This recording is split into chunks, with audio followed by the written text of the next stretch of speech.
Assalomu alaykum gruppamiz a'zolari. Mana keyingi obyektimiz Xudo xolasa bitish arafasida. Bir tomonda shipirini qo'yib bo'ldik.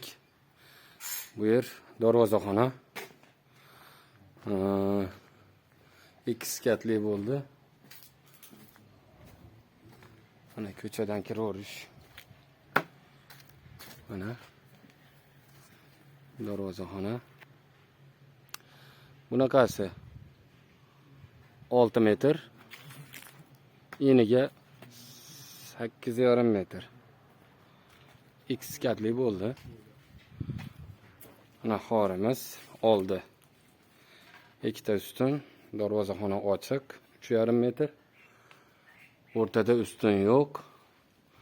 Bu tomonimiz mana o'rtada darvozaxona. Shipir bo'lyapti. Materialimiz doimgidek konteyner material. To'g'ri tom bo'ldi, konvert bo'lmadi bu. Bu qo'shni taraf, nari tomon. Mana shapkamiz 1,5 metr shapka chiqdi. Xoridan tashqari. Mana uyni tomiga, eski tomga ulanib bo'ldi. 1,5 metr shapka chiqqan ekan. Eski tomda shapkasi bir xilda bo'ldi. Reykalarimiz yog'och reyka.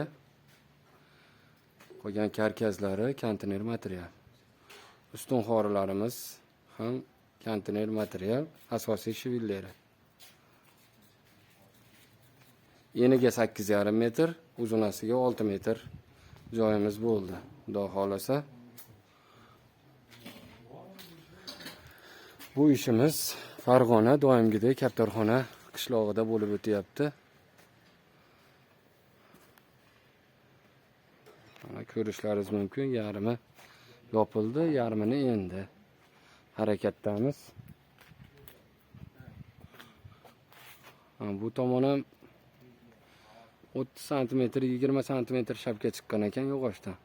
Bir xil qilib beravering degani uchun bir xil chiqarib qo'ydik. Kimga shunaqa xizmatlar bo'lsa, pastda nomerimizni qoldiramiz. Doim aloqada bo'lamiz. Joyingizga qarab kvadratiga, metriga hisob-kitob qilaveramiz.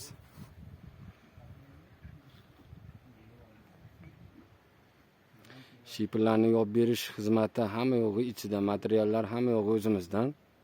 Bemalol aloqaga chiqaverasizlar. Mana nomerlarimizni ham qoldiramiz. Sog' bo'linglar, salomat bo'linglar.